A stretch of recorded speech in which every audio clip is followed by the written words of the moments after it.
teacher Judy, and today we will tackle about the Criterion-Referenced grading system. Are you familiar with it?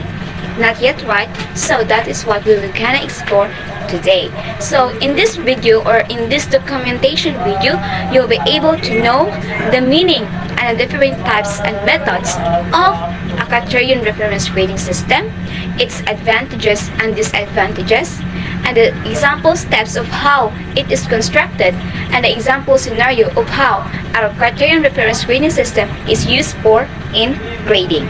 So let's begin. A criterion-referenced grading system evaluates a student's performance based on a fixed set of predetermined criteria of the learning standards. It measures how well students meet the specific learning objectives without comparing their performance to others in the group.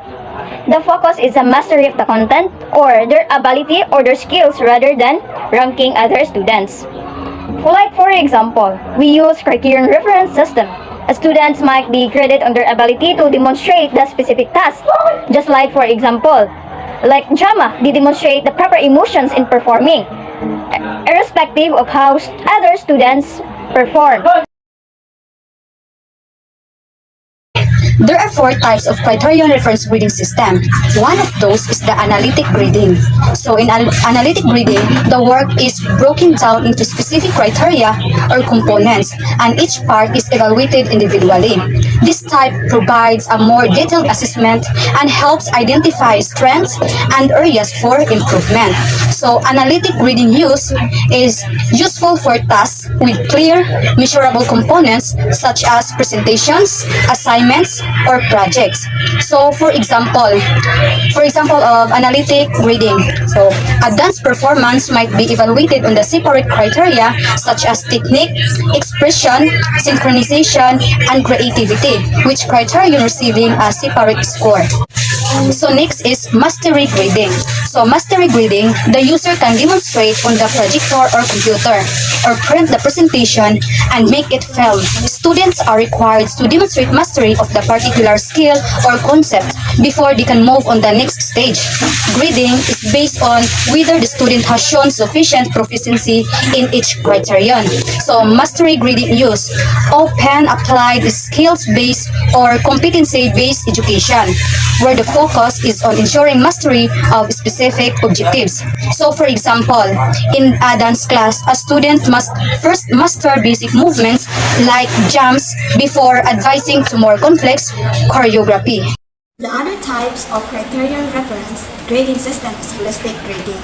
So in holistic grading, the evaluation looks at the overall quality of a student, work or performances rather than breaking it down into a separate components.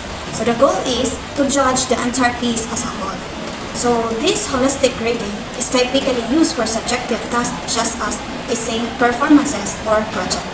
So like for example, a dance performance may be graded on an overall impression of validity, creativity, and technical execution with a single grade level. Lastly, standard-based grading.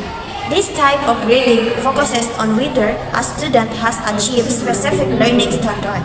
Each standard is measured and students are typically graded as exceeding, meeting, approaching, or below the expected standard. And lastly, standard-based grading is used for courses that follow clearly defined learning standard, particularly in K-12 education. Like for example, a dance student assessed on whether they meet the standard of performing with correct rhyme, posture, and timing. Rubrics are detailed guides that outline specific criteria or standard for an assignment, performance, or task. They describe various levels of performance for each criterion, open rating from poor to excellent. How it works. Rubrics break down complex tasks into measurable components and define expectation for each level of performance. Graders assign scores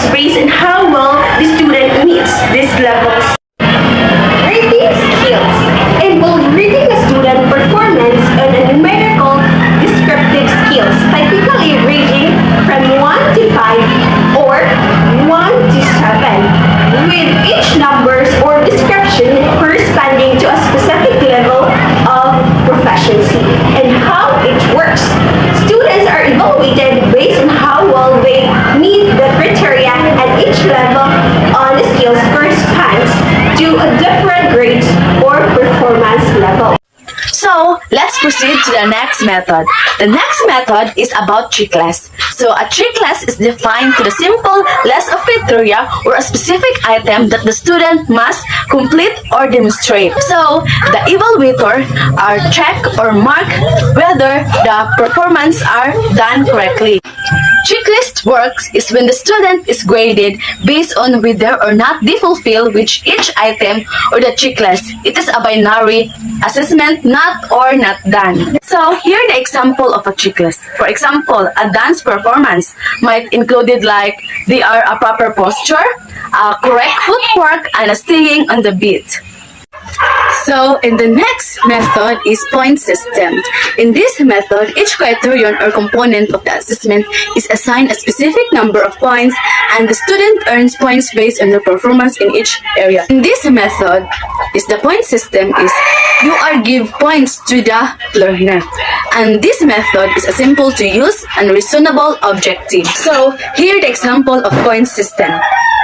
And point system works is the total points of a student's earn are calculated by adding up the points from each criterion. The final grade is reflection how many points they earn out of the total possible. So, an example of a point system is in a dance performance of student. The instructor might like the technique, so he give 10 points. And for creativity, he give 5 points. And for expression, he give 5 points. And the student's grade is based on their performance in this area. So this kind of method is like the basis of the performance of students. That after that they total is the total points of students earned are, for example, a performance is very satisfactory and a satisfactory performance. And that's all the meaning of checklist and point system. So, did you understand what is checklist and point system is? So let's proceed to another method. So, the fifth method of Criterion-Referenced grading system is the mastery level approach. This method assesses whether a student has achieved mastery of a specific learning objectives or skills. Instead of assigning grades based on performance relative to peers, this approach requires students to achieve a certain level of proficiency in each criterion before being considered as meeting the required standards.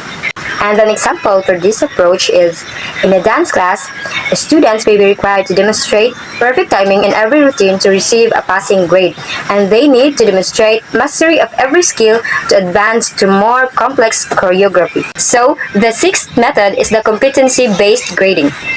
Competency-based grading evaluates whether a student has demonstrated the required competencies or skills as outlined by the learning objectives. An example for this is for a dance performance. Students might need to demonstrate specific competencies such as rhythm, balance, and technique before receiving a final grade. So the last method of a criterion-referenced grading system is a portfolio assessment. A portfolio is evaluated as a whole or based on specific components of the work. The grade reflects the cumulative evidence of the student's progress toward the set criteria. This method involves collecting a body of work over a period of time.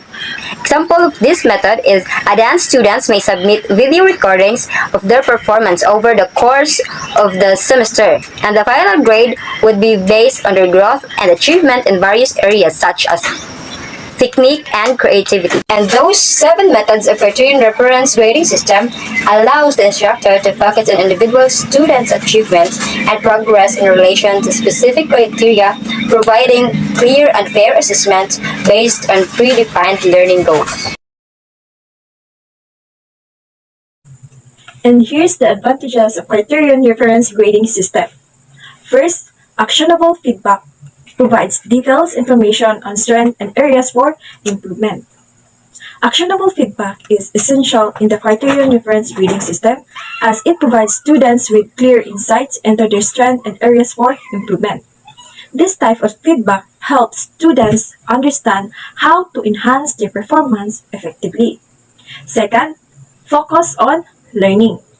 Encourages mastery of skills rather than competition. Focusing on learning emphasizes the mastery of skill rather than fostering competition among students. So this approach encourages a growth mindset where students are motivated to improve and develop their abilities over time. Third, fairness. all students are judged against the same criteria. Fairness means that all students are assessed against the same criteria, ensuring that everyone has an equal opportunity to succeed based on their abilities and efforts. This principle helps create a level playing field where students can be judged objectively. And the fourth, clarity. Students understand what is expected of them. Clarity ensures that students understand what is expected of them regarding assignment, assessment, and overall learning objectives. When students have clear guidelines, they are more likely to succeed and feel confident in their abilities.